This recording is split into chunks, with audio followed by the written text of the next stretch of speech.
please forgive me on that.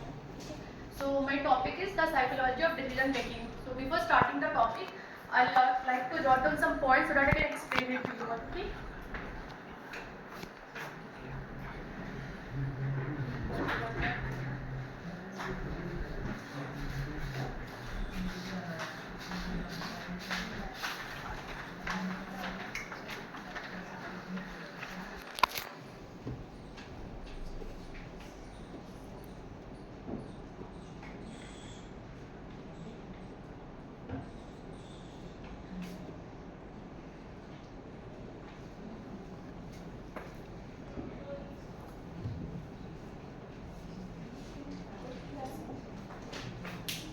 So the psychology of decision making.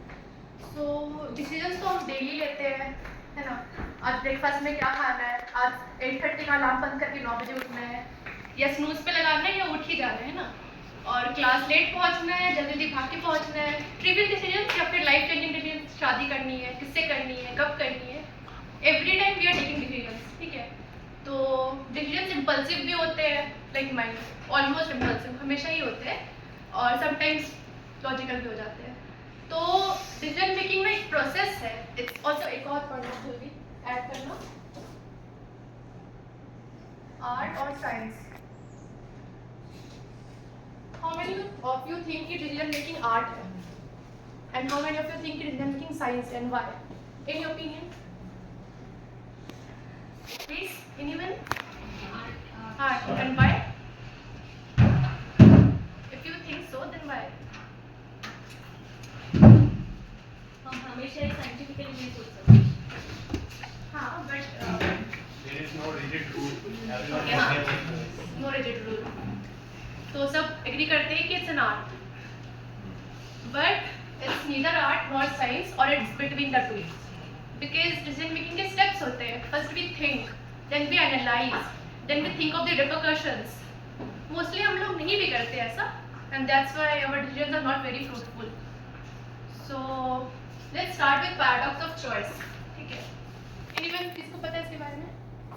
Paradox of choice. कोई online shopping करता है? Zomato? Nothing. हम late से ओंकारेश्वर गए थे, बहुत भूख लगी थी, 1 घंटे स्क्रॉल किए, चुपचाप सो गए.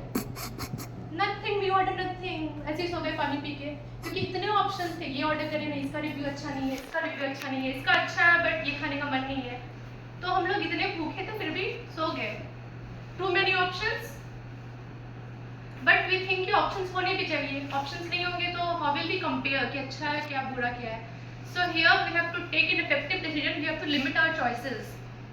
अगर कोई यूपीएससी के लिए प्रिपेयर कर रहा है तो उनको पता होगा कि we have to limit our syllabus, या फिर ऐसे बैंक पीओ के लिए भी है ना.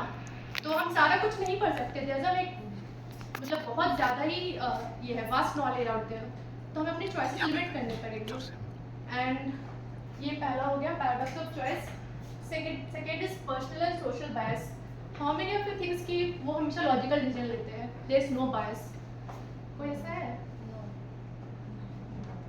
हमेशा हमारे डिसीजन में बायस होता है. पर्सनल, ऑल्सो सोशल, कल्चरल भी होता है. लाइक यूएस में अगर हम जाएंगे तो प्रोबेबली बीफ खाना वहाँ मतलब अलाउड है, कल्चरल. बट यहाँ पे हम आके अगर वही चीज़ करेंगे तो वी थिंक यार नहीं ये लोग कैसे है. तो कल्चरल बायस हो जाता है. ठीक है? On our eating practices, on how we dress up. अब गाँव में जाके if we dress up very like fancy है तो there will be some aunties like कि ये क्या पहन के आ गए, दे हैव नो मैनर्स. और ये पहन के हम यूएस के पार्टी क्लब में साड़ी पहन के जाएंगे, they are like oh my God so बहन जी, है ना? ऑब्वियसली होता है ऐसे. So बहन जी. That's a personal social bias. Personal bias में क्या होता है, हम ना एक कंफर्मेशन बायस करके, कॉग्निटिव बायस एक थ्योरी है. ठीक है? उसमें होता है personal bias. Like some people are very honest, they believe honesty is the best policy. Some people ने कभी कभी झूठ बोल लेते हैं किसी का भला हो जाएगा तो, है ना? तो ऑनेस्ट पीपल वो believe honesty is the best policy. अगर वो उन लोगों में जाके मिल रहे हैं, ठीक है, फ्रेंडशिप कर रहे हैं, वो हमेशा ढूंढेंगे एक पॉइंट कि ये लोग जब ऑनेस्ट डिसीजन लेंगे तब I will be in their. क्यों? क्योंकि वो अफर्म करना चाह रहे हैं अपने बिलीव्स को. That's cognitive and social bias. Then 10:10 rule. कोई भी हम डिसीजन लेते हैं, इट्स लाइक वेरी नाइस. मैंने भी अभी पढ़ा थोड़े पहले, तो मैं आपके साथ शेयर करना चाहती हूँ. तो कोई भी ऑप्शन ले रहे हो उसको आप सोचिए कि 10 मिनट्स में इसका क्या इफेक्ट होगा, 10 मंथ्स में क्या इफेक्ट होगा एंड 10 ईयर्स में क्या इफेक्ट होगा इसका मेरी लाइफ में।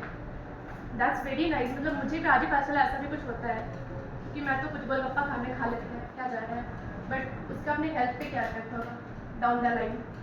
तो that's very nice. And art और साइंस को तो मैंने डिस्कस कर ही लिया है, तो मेरे पास ज़्यादा पॉइंट्स नहीं है। आई वाज वेरी अनवेल, तो एक कुछ लाइन्स लिखे हैं मैंने पिछले में, मतलब आई यूज्ड टू राइट पहले तो। Okay, a whisper calls soft yet strong.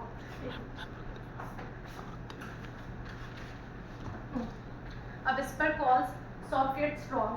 Choose with wisdom, what's right or wrong. But right is blurred, my friends, and wrong is grey. How do I know what's the rightful way?